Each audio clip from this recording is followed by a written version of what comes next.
Call to order and roll call. Mr. Nichols, Here. Ms. Smith, Here. Ms. Dickerson. Ms. Dickerson, She's muted. Here. Mr. Anderson, Mr. Fike. Here. All right, Mr. Chairman, we have a quorum. Thank you. Well, now it's time for public comment. Is anybody here to make any comment today? Doesn't appear that there is anybody. So we'll move on to the approval of the consent agenda. Can we have a motion for that? Mr. Chairman, before you make that, I would ask that the board consider amending the agenda within the confines of the Sunshine Act and within 24 hours of the posting of the agenda for the addition of, under new business, section B, item 3, resolution A08206, for the purpose of consideration to exonerate a municipal lien matter at 538 East 40th Street due to a real estate transfer to expedite that without delaying it to a future meeting. Can we have a motion for that? Motion. Motion. Second? A motion. Okay, it's been moved and seconded to amend the agenda. All in favor? Aye. Aye. Okay, then we need a motion for approval of the consent agenda as amended. Yes. So moved. Second. All in favor? Aye. Aye. Aye. Thank you. Next is approval of the May 18th, 2026 meeting minutes. Can we have a motion for that? Motion. Second. All in favor? Aye. Aye. Aye. And then we're on to the finance report. Okay, in your finance packet, first is the profit and loss. So through May, the total income was $125,888.62, consisting primarily of grant reimbursement from the Erie County Land Bank. The $3,000 reduction in inventory is due to properties being removed from our inventory after sale. And then total expenses of $124,705.90 is currently putting us in a net loss for a little over $1,800 just due to timing of expenditures and the reimbursement. We did just submit a reimbursement request of over $53,000 to the County Land Bank for approval at their board meeting tomorrow morning. And then behind that, you have the balance sheet. So we are remaining in a strong financial position with a total assets of over $846,000. That includes $697,000 in checking and saving accounts, and then $105,000 in accounts receivable. Our total liabilities include the $300,000 fair grants that are deferred until expended, and then $74,500 in accounts payable related to current project activity. And then on the budget versus actual, through May, the Land Bank has recognized 16.55% of the annual revenue budget and incurred 16.4% of the expenses. Most project-related expense categories remain below budget, including the demolition, acquisition, rehab, environmental abatement, just reflecting that projects were mostly unscheduled earlier this year. And at this point in the year, overall spending remains consistent with anticipated project timing. And the final page in your packet are the checks dispersed for the month of May. Did anyone have any questions? Yes, we've got a significant accounts receivable balance of $105,000. What would that be? So those are any of the reimbursement requests that we submit to the county, or if we are selling a property and need to receive those funds in, that would be any money that we're receiving in. So I can get you a detailed list if you wanted to know specifically what those were. But this is money that we're requesting of the annual amount that the land bank provides us, or? Those are, we do it in monthly reimbursement cycles. Okay. Yeah. So you submit a request to them, within that budget, and then they approve it. Right. So that's what that primarily is. Yes. And I see we have 11,000 in sales, which is pretty good. What did we sell?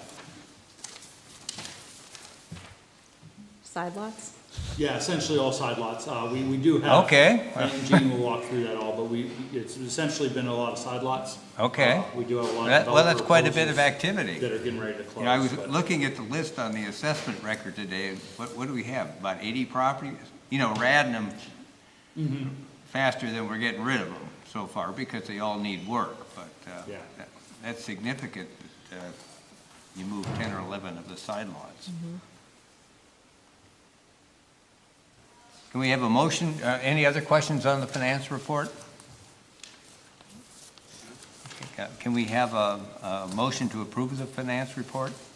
So move. Second. All in favor? Aye. Aye. Okay, next is the report of the executive director. First in line, as solicitor's report, you'll see my memorandum.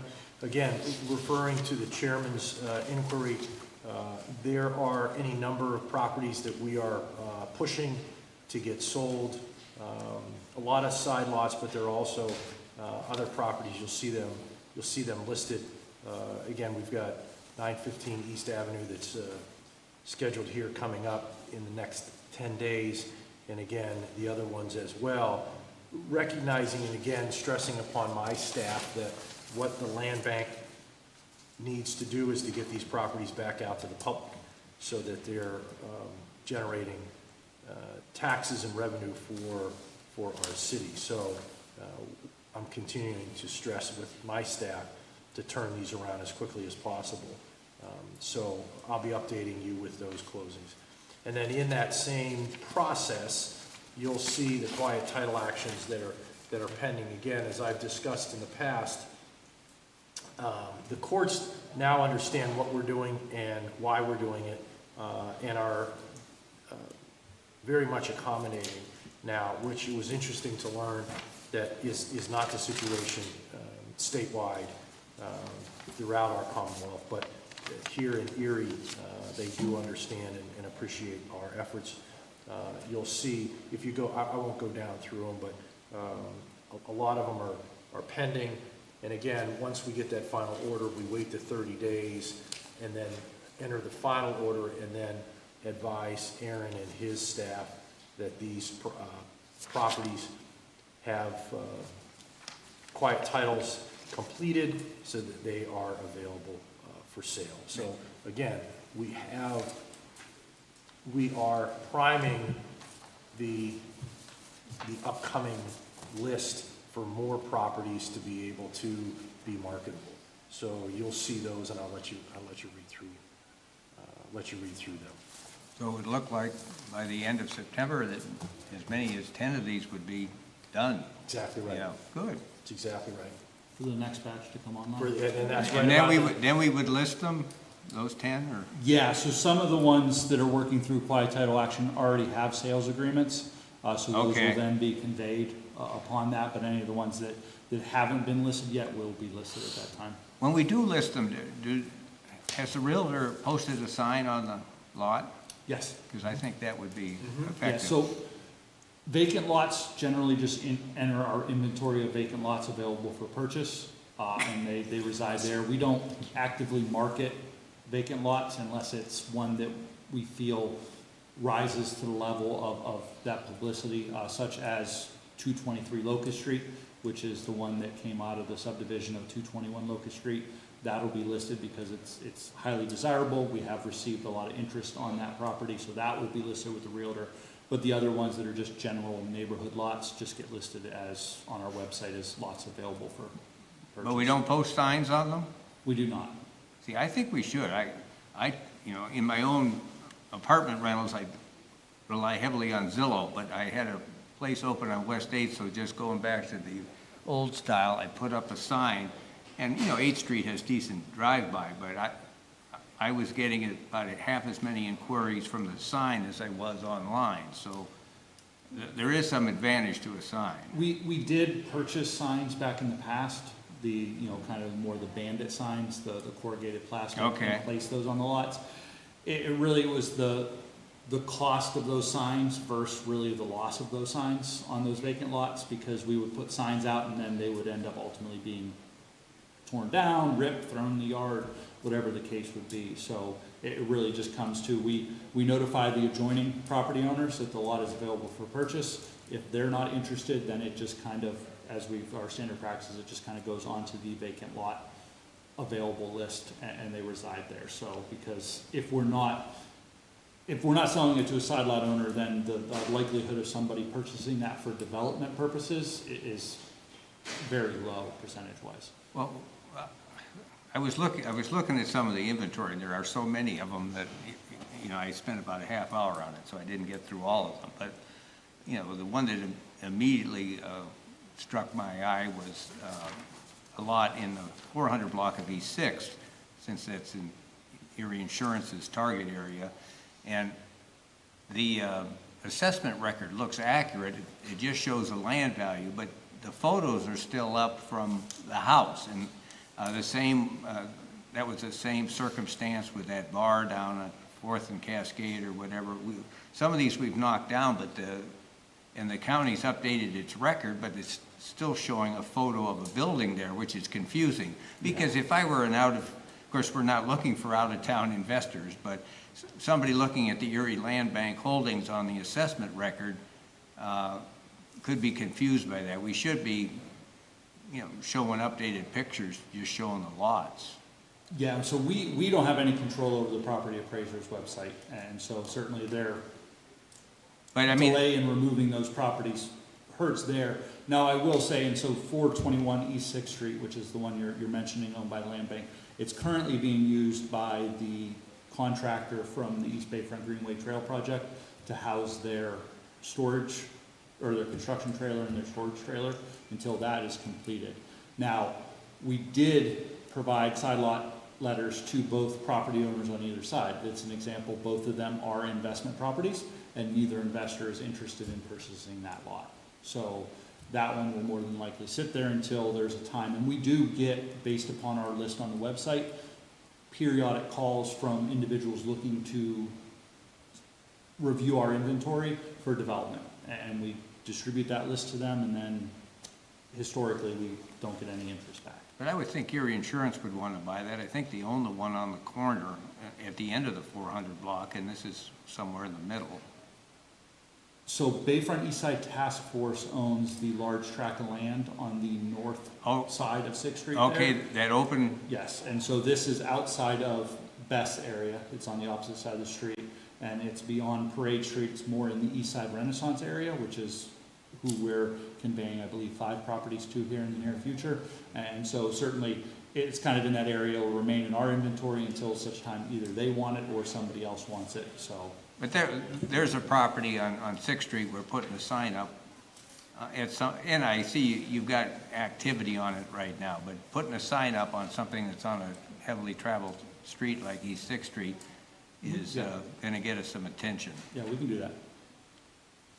And I'll take the opportunity for that, on that sale, to mention that parcel as well, on those other transactions. Let them know, hey, don't forget about this, this parcel as well. You guys might be interested in that. Make us an offer. And I periodically will have lunch with David Rhodes, who's the solicitor for the assessment office. And that's something that I'll bring up to him as well, just to find out what their procedure and protocol is for updating their pictures and things like that. Yeah, I assume they just haven't gone out and taken Yeah. the picture, and they Right. probably have to do that themselves. Yeah, I'm willing to bet that even the picture on my own house is probably 15 years old, so, which is fine for me, but yeah, to let people know that, hey, this is a lot, it's not, does not have a structure on it, so, yeah, we don't want to confuse people. So I'll find that out. Okay. EJ, did you have a? Yeah, I do have a question. I was just noticing, there's no we don't have a marketing budget, it looks like. Is that true? Like a budget to promote advertising available? So, yeah, on the profit and loss, it's under the advertising expenses, so that should be Oh, advertising expense, right? Yeah, For 6403. marketing. It's kind of So halfway down with the budget versus actual, $1,500. if you're looking. Is that's so $1,500 is all we have to communicate with the community that these properties are available for sale? So we have an agreement with a realtor, Pennington Lines, to list any properties we want, and through that, we pay them, it's $75 for the year to put it on the MLS, and it stays up. Other than that, yeah, the advertising budget's simply for purchasing signs Yeah. and different stuff to, put on our properties and identify them, such as, the bandit signs that say property available for transformation and stuff like that. So about a month ago, I sat on like on a community panel and talked about there was a bunch of people there. And one of the things somebody came up and they actually talked about was the Erie Land Bank. And they were like, I wish one of you could explain to me how I can get involved. And it was just like a younger guy in his 20s. He said he has cash on hand. And I think there's a lot of people in Erie that are like that probably don't fit the profile that we typically, or maybe the land bank is typically gone after, that if they knew there was properties in their neighborhood or in the next neighborhood, they'd be willing to maybe put in a little bit more money and take a bigger risk than a more established developer would. So I just, something as simple as a Facebook page where we could just put a link up with all of the available properties or the processes. I think this is something that is very valuable to the community, but they don't know it. Like, you have more experience probably than all of us in real estate, and you have all these questions about this. So imagine, someone just trying to get into the game, you know what I mean? So I think it's great work we're doing, but like if we can make it more accessible to folks in our community, if that's really our goal, I think, there's some very low-hanging fruit that might not cost us any money that we can maybe do to do that. Because if there are inventory properties sitting there, like let's move them. There's people that will buy those. I know personally, I can name 10 people from my friend circle from high school and everything that are like little mini entrepreneurs that if they knew this stuff was going on, they would buy this. They would buy these properties and invest. They just don't have access to this information. We do have a Facebook page. Okay. It's not very heavily followed. We do try to post regularly and share it onto our personal pages and get it into that circle, so certainly look it up and share it along. And any suggestions as far as information, but if the board wants us to entertain getting quotes on an advertising or marketing firm to help with public relations for the land bank, certainly, we would entertain whatever the will of the board would be for seeking anything such as that to help, certainly, and we know, the public perception, and, I do agree with you, we're kind of at that point now where we're ready. We do have a lot of properties in inventory, and we could, advertise a little bit more. I think we've worked through, when you look at the budget, and we've had these discussions as we've set the budget, we're still learning certainly what certain categories are, and different no property is easy, but, would be open to soliciting for different type of marketing campaigns if that was the will of the board. Yeah, I think, I'm not suggesting right now let's add any money or throw money at the thing, but maybe look at strategically a way for us to communicate better with the community. And that doesn't necessarily mean we have to go out and hire a firm to do that. It just could be, a newsletter. There's a lot of ways that we can communicate organically without spending money. Yeah, for example, you put up for sale signs that were just generic ones. Yeah, it said property available. I mean, we could have some printed that would say Erie Land Bank on it. And We do. They say I mean, Erie we're kind of invisible to the community, I think, overall. They say Erie Land Bank, property available, and then we have signs that, we have two signs. We have a sign that would go in the front window that says, Erie Land Bank, transformation in progress, just for properties that are owned by the Erie Land Bank, so the community knows there's involvement. And then we have another sign that's joint redevelopment authority and land bank that says something along the lines of neighborhood stabilization program or something like that. So that we put on the front of our properties, so individuals in the neighborhood know that now that's, owned by the redevelopment authority or land bank or the land bank, and we're working through that process. So they know who to call if somebody's doing something they shouldn't be doing at the property. Because a lot of these are buildable lots, and that would put the heat on some of the neighbors that should be picking it up as a side lot. If they saw a sign, when something's offered to them and it's just sitting here, you put a sign up, they might reconsider, oops, I'm losing this opportunity. Yeah. And the one thing I would just like to add, I think that John Easter at Pennington Line is doing an amazing job listing the houses, bringing in multiple offers for us to go over. to generate income on those properties, but I do think we could probably do a little bit better job with the empty lots. Yes. But like I said, I do think John is doing an amazing job, and all the houses that we've seen, there was probably, what, 5 or more development proposals put on there. I just wanted to add that I think that probably would be a good idea, maybe just get some little yard signs for the lots. But I think the properties that do have houses on them already, I think John's doing a pretty good job with those. Thanks, Dana. And I will agree with you. I believe our exposure when we put those properties with structures for developer agreements has increased with the use of the realtor. And I think, for the boards, that was a great recommendation to put those with a realtor and expand our exposure out of our little pool of developers, so. Anything else for the solicitor's report?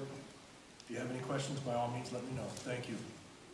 So I'll just a couple updates. So last week, we rolled out a rapid reset program to the neighborhood groups and the Bureau of Building Standards and Safety with the City of Erie. It was a program that the board approved back in 2022.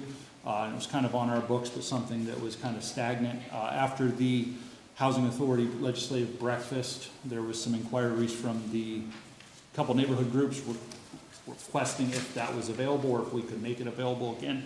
I received approval last month at the Erie County Land Bank meeting for $50,000 in funding for that program. The point of it, or the purpose of it, is to provide funding to owner-occupied residents whose property has become overgrown to the point that they can no longer get it back to a manageable level. So the thought is that the neighborhood organization or the code enforcement officer would engage with that resident, find out, kind of what their situation is, and open that dialogue, and then submit an application to the Erie Land Bank, in which we would then facilitate through one of our vendors to go in and rapidly reset the property, cut down overgrowth, remove, trees up to 1 inch, and kind of get the property back to a manageable level where either the neighborhood organization, a neighbor, a family member, or such could come in and maintain that property now and kind of help eliminate that overgrowth from the neighborhood. So look forward to seeing that as we roll out the application and stuff. What's the max on that per household? The max income, there is no No, income. not income, no. Amount? Mhm. There is none. So we kind of are hoping for an average around about 5,000. We are not going to get into cutting down trees because of the substantial cost with that. We could burn through 50,000 in 2 properties cutting down trees. So that's why I say, trees up to 1 inch, we would certainly entertain the removal of a limb that's brushing up against the house or something on a tree, but we're not gonna go in and take down an entire tree just because we, from our experience, that's $8,000 for a tree removal in a backyard of a house that's not accessible. So, But a tree with a branch raking on the roof can cost us could habitable. cause blight. And as we learned in Detroit, once they're down, they don't get up very easily. That's it. You gotta keep them up. So right now, we're hoping for an average around about 5, but we don't really have, it's new, in 2022, we didn't have a single applicant.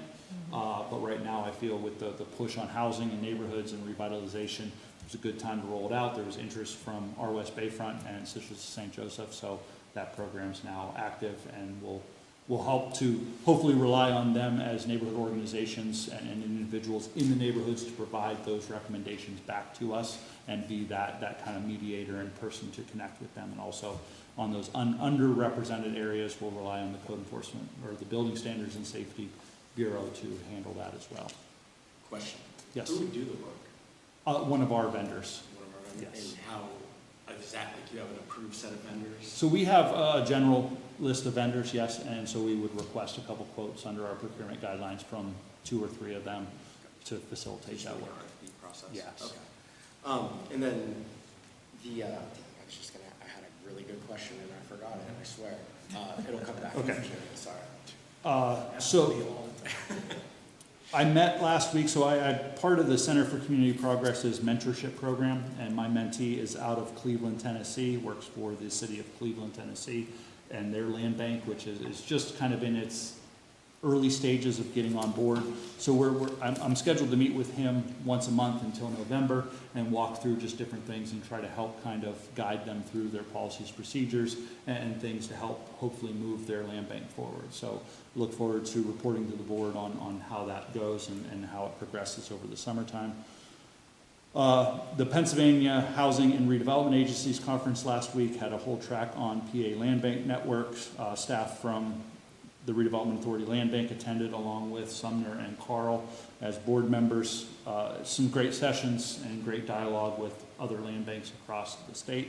So I believe that went extremely well. We talked through the strategic plan for the Pennsylvania Land Bank Network.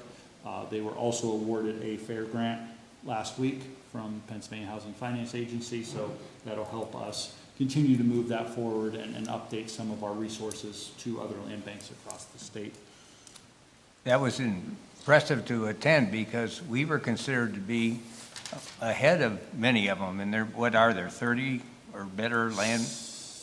Yes, There's quite a few it's land growing. banks, but we are considered to be more advanced. Our solicitor gave a presentation on quiet title actions, and some of the reaction of some areas, they were afraid to undertake that. They had not done it because it was going to be hard. And as our solicitor pointed out, you just keep going at it, and the road gets smoother if you persist, and that's what our experience has been. But yeah, I left that feeling quite good about where we stood on this, considering we've got such a limited budget. Mm-hmm. I will mention Reclaiming Vacant Properties, which is a conference put on once every 2 years out of the Center for Community Progress, which is a great conference. It's being held in Pittsburgh this year in September. So if any board member is interested in attending that, let us know and we can get the registration. Registration is open. I believe we're still kind of in that early board.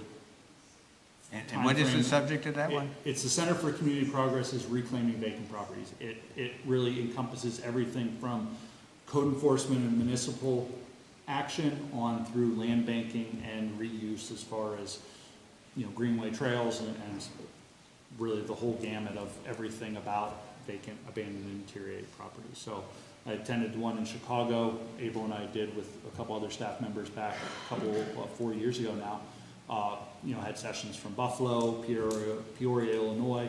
The one in St. Louis 2 years ago had groundwork organizations from across the country. So just a fine mix of individuals all working for one common goal, but in different perspectives, and kind of gives a good representation of things we could do, best practices that maybe we're not thinking of, but certainly it would be good for board members as Sumner, as you've seen, in Hershey last week.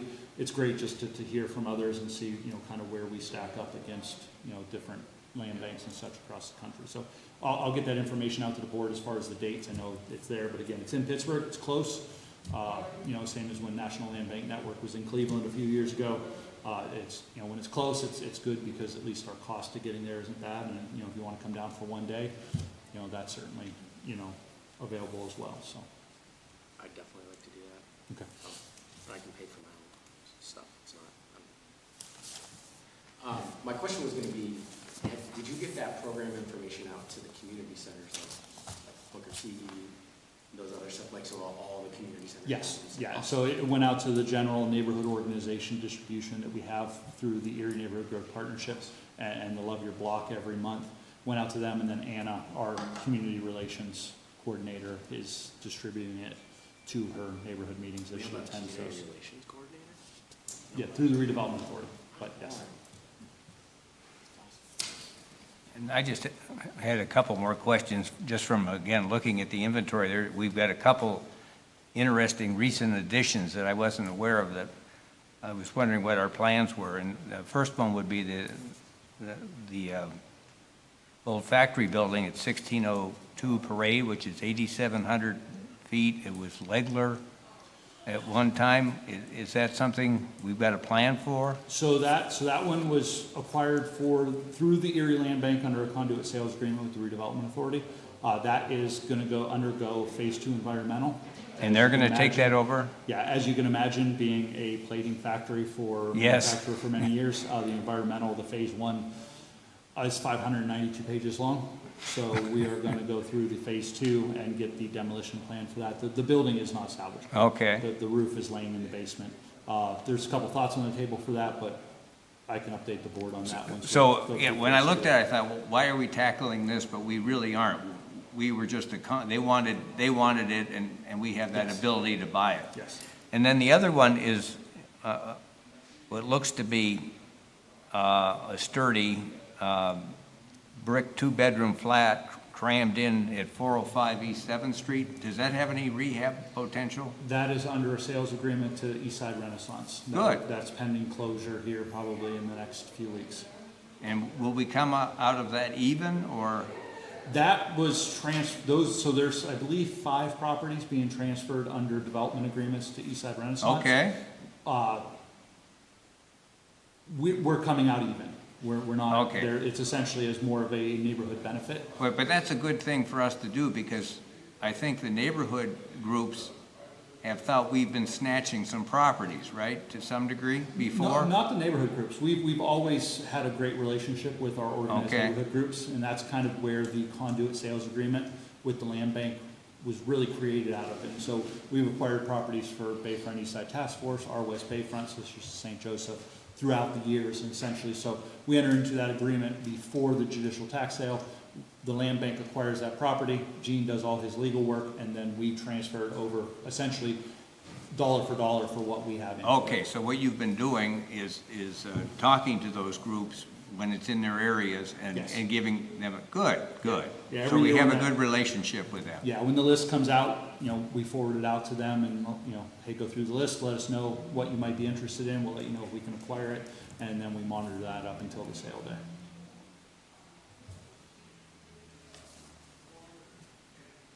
Any other questions? Can we have a motion to approve the executive director and solicitor's reports? Motion. Second. All in favor? Aye. Aye. Do we have any old business? No old business. Do we have any new business? Yes, we do. We have a couple items. So, we have 4 vacant lot developer proposals, and we can go through one by one. I can kind of go through all 4 of them, and the board can make a decision. I guess I'll leave it up to you, Mr. Chairman. So the first one is 723 East 22nd Street. And these are, I'll just note, all 4 of these, we only have one proposal for. There is no multiple proposals. These are the only individuals. These are properties that were acquired well over a year ago. They've been available for some time, so we're just moving them forward for the board to make the decision on the transfer. And would all 4 of these properties have involved demolitions? Yes, Okay, yes. so we've got thousands in each of these. Oh, yes, Yeah, absolutely. Yeah. Yeah. So this is, like I said, 723 East 22nd Street, being purchased by the adjoining property owner at 725 East 22nd Street. The offer is $500. This was an older development proposal before our amended change to $1,500, so we're presenting it at the $500 that was submitted at the time that she had submitted the proposal. She is willing to escalate at $250 up to a maximum of $2,500 for the property. Josh did the due diligence and everything checked out as far as her taxes and code enforcement history. So putting this one forward in front of the board for approval. So is it for 500 or 2,500? Well, so her offer is 500. Again, this was pre the amendment to our policies and procedures up to 1,500. But again, it is a property that's been in our inventory for some time. It's not really going anywhere. Is this one that we quieted the title on, or? I don't know that for a fact. I can get that information, but I don't know for certain. I'm sure and as you stated, before, all of these properties, we have a substantial amount of investment into, and we're certainly aware that getting any of, even a small percentage of that out is a Well, win. we're spending 300 or better probably a year to just mow them, Yes, right? we spend $45 a People will a dump mow. sofas on them, and then we have to clear them, stuff like Yeah. that, so. Yeah, we spend roughly about $550 a lot a year in lawn maintenance alone. So what caused the delay here? We were working through all of the issues with properties we had In at the end of general, last year, yes. yeah. So this person initially proposed at 500, Initially proposed 500 back and now is willing to, November of '25, when we had a moratorium on accepting proposals while we cleaned up a lot of the other proposals that we had out there. and our minimum now is 1,500? And Minimum is now this 1,500. person's willing to go to 2,500? Yes, that's what they're. And what is the adjoining property? Is it a single-family residence, or is it a flat, or?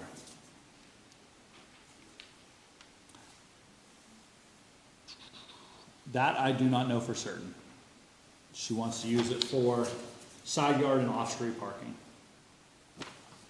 Off-street parking. But- Park in the yard? Taxes are okay, liens are okay, yeah, everything seemed to check out. What She is wants that? to park in the yard? More than what typically happens, and a lot of times depending upon the neighborhood, a lot of the neighborhoods across the city of Erie don't have driveways. And so essentially, we sell a lot of our lots as side lots to them so they can put in a driveway and have off-street parking. It's really created more of a community benefit on these lots that really don't have interest for development. They're not gonna be single-family homes Yeah. more than likely ever again, but they provide some kind of benefit of off-street parking, which alleviates the parking issues across some of these neighborhoods. And what is is there a requirement for the use to put in concrete, or?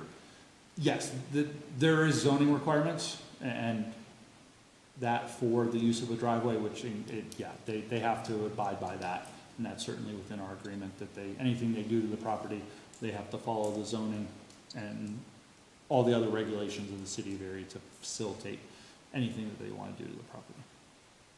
Just as a side note, I'm looking at her address, 725 East 22nd Street. It looks like apartment B, so it's probably a 2-unit, so there's probably really a need for off-street parking. Yes. So that's probably primarily what she's doing. But in the closings, I'll talk to them about this and say, hey, look, you need to go down to City Hall. You need to find out what the process is to get a curb cut and make sure that you're maintaining it. And if you want to, off-street parking and put a swing set up for the kids and stuff like that, make sure you're going through City Hall so that you're not getting yourself into a pickle down the road. Or us, because if they just start using it, I've had that happen to me on a vacant lot I have on West Second Street, and in the spring, I mean, they just become a mud hole, I mean, if it's not done properly, so, I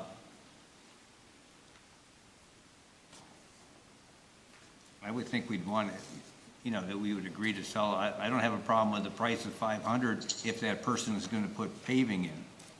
We could, So this one is 500 because this is an old proposal, correct? Correct. Okay.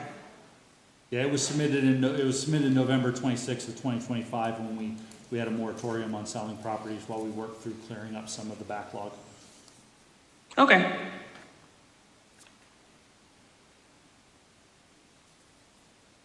You want a motion to approve these individually or go with? I'll motion. I'll second well, it. yeah, we'll do them individually, I guess. Yeah, I had some questions about that second one, so. All in favor? Aye. Aye. Aye.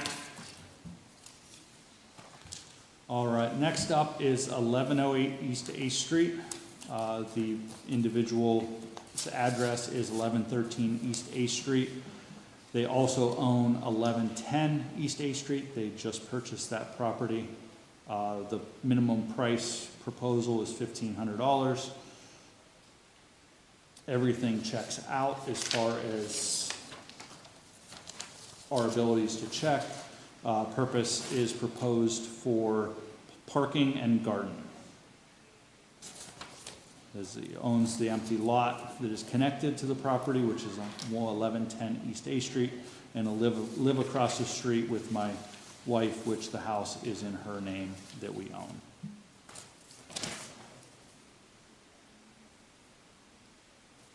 Man, I really hate to be that guy, but like, is there if all these folks are intending to park, it's kind of like what Sumner said, like, I feel like there needs to be like some kind of contingency that you have to do it the right way. Like, I know that's inherent in doing this, but that's not the fact that everyone will. Right. You know, we'll sell it to them and then we're never going back there again and there's 4 or 5 cars sitting on there. So you say that, and we've crossed this before. We have now a maintenance memorandum that gets filed on the properties at the time that Gene closes on them. It contains a right of reverter, so in the event that they cease to maintain the property, specifically these ones, because there is no possibility that they can adjoin it with a property with a structure and essentially make the parcel disappear.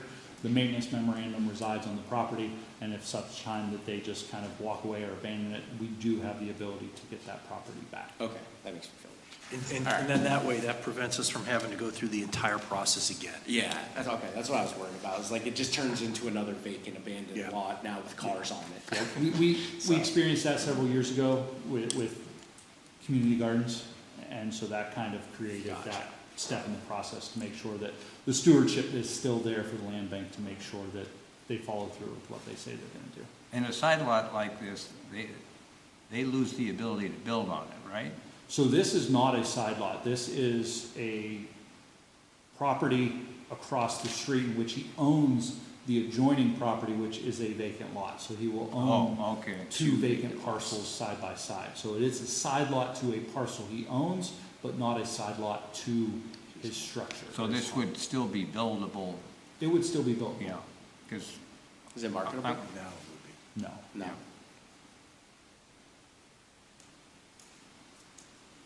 It will have more marketability. So, 1110 East A Street, it says he just bought. There's a home there on that property?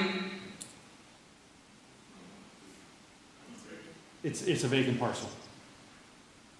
I understand 1108 is a vacant parcel. No, but 1110 Is- is vacant as well. Okay, so it would just be a double, he would now own double vacant lot across the street from property where he lives. Yes. Okay.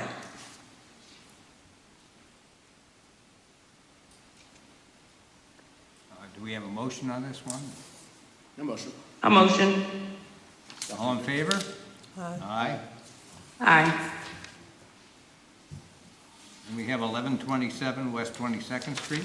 Yes, so this is a proposal to purchase a property from they reside next door at 1123 West 22nd Street. Minimum bid of $1,500. Everything appears to have checked out as far as the due diligence on our part of checking their fees. The vacant lot will be used as an extension of the adjoining property. Planned use is yard expansion, lawn maintenance, and recreational space. So this property, it'll be merged into the adjoining parcel? Yes, that would be the preferred transfer of ownership, is to adjoin the parcels and eliminate the vacant parcel from the tax records. Then it just becomes a bigger lot for them. Yeah, correct. Any other questions on that one? We have a motion? A motion. I'll second it. I'll second. All in favor? Aye. Aye. 163 Brighton Avenue. Yes, so this is a proposal to purchase vacant property. So this is a corner lot at the corner of Brighton and Rilling Avenue.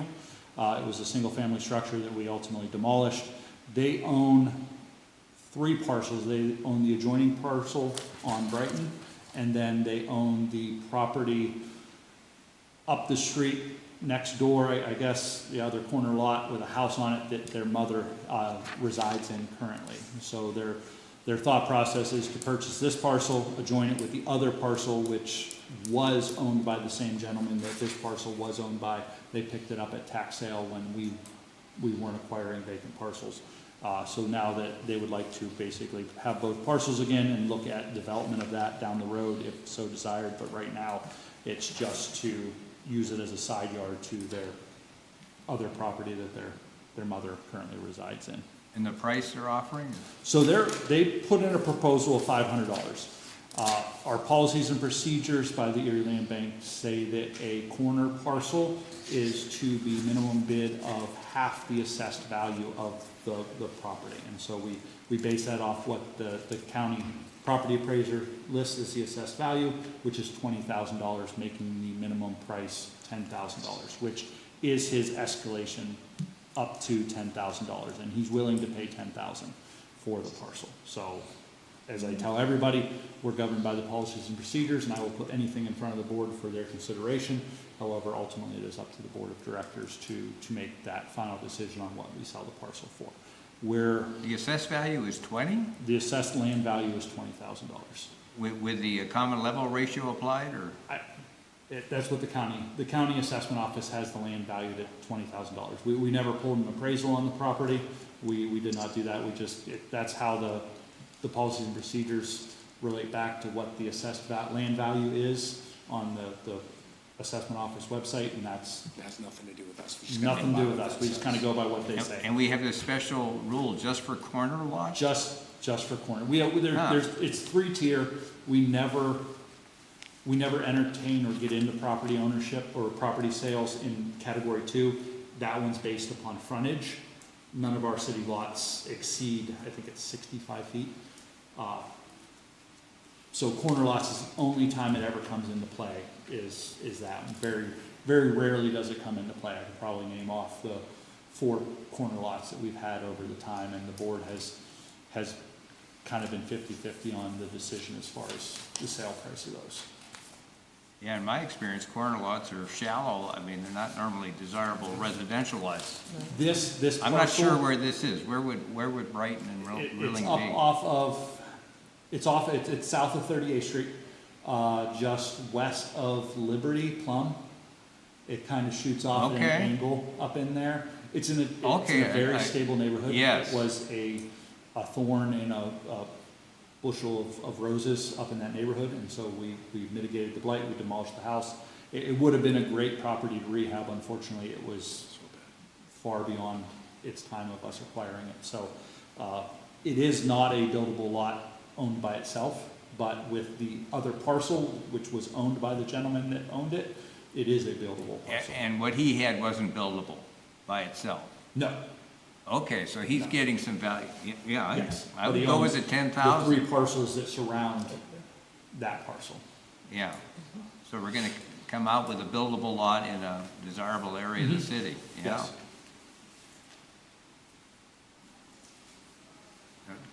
We Well, have I a guess if motion our and- policies sell and for procedures, 10,000. yeah, if our Yeah. policies and procedures say that, I think we should request the 10,000. We're making money for a change. We have a, I was like, compared to what you said earlier from other lots, I don't know, it sounds like we may be you getting some back. did you demolish something? You did demolish We did something. demolish. Yeah, we didn't make, we lost less money. Yes. Let's go back on the tax rolls, right? And I Yeah. will, I mean, this gentleman has been extremely helpful. We worked together. There was a garage that was owned by the previous owner on their parcel. We joined efforts in the demolition of that, so we cleared all of the blight from the neighborhood through a joint effort. And, you know, they have a vested interest in the neighborhood. Their mother lives next door, and they're there all the time. I mean, I think every time I visited the property, he's come out to see us, so. Do we have a motion on this one? So move. Second? All in favor of 10,000? Aye? Aye. Okay. And we have tax abatement and municipal lien. Maybe we can lump those together, or? Yeah, yes, if the board wishes. So we have 3 resolutions, A06, A07, and A08. A06 is for a slate of taxes associated with acquisitions of properties from the 2025 judicial tax sale. These are the 17 properties that we just recently took title to. So this will start the process of clearing those taxes officially from the record and allow us to continue to move forward with that as we move through evaluating them and getting them back to a productive reuse, whether that be demolition or development agreement. We have A07, which is a list of municipal liens associated with 4 properties of varying, typically, mostly board and seal, rubbish, overgrown grass that were filed by the city of Erie. So we're requesting a resolution to have those exonerated from the records.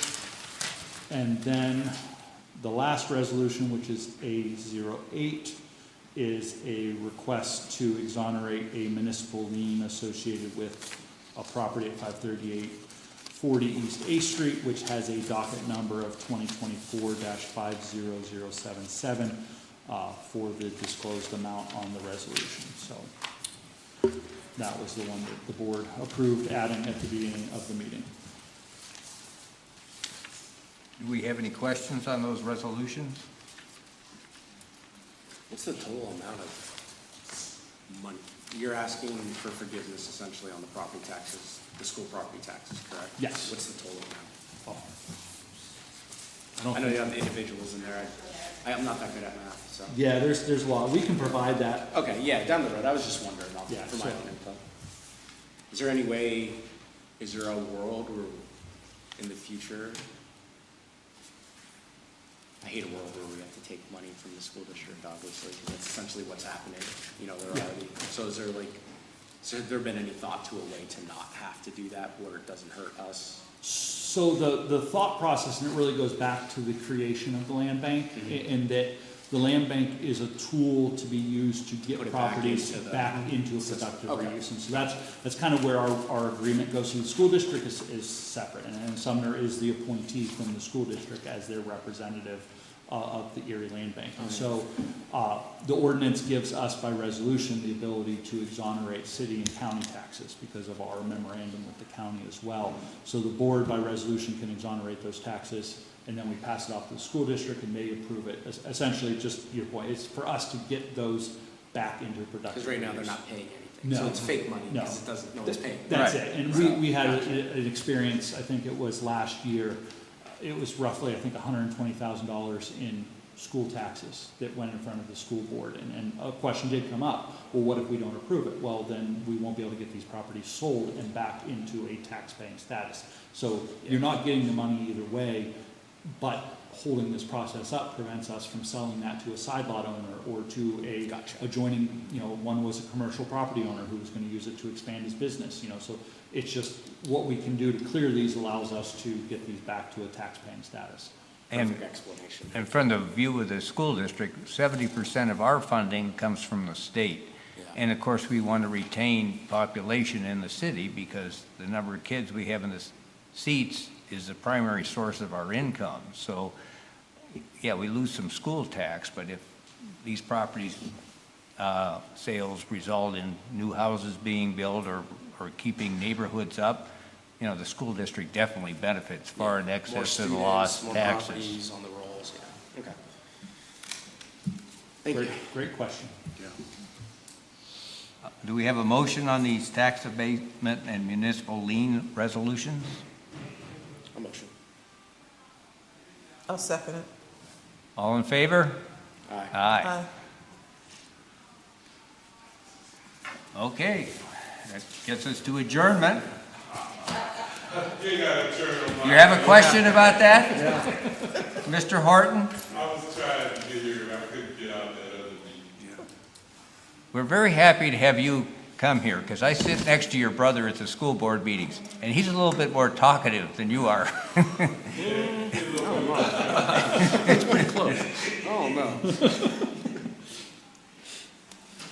Do we have a motion to adjourn? So move. Second. All in favor? Aye. Aye. Aaron, I'm gonna Thank run, you. but I'll.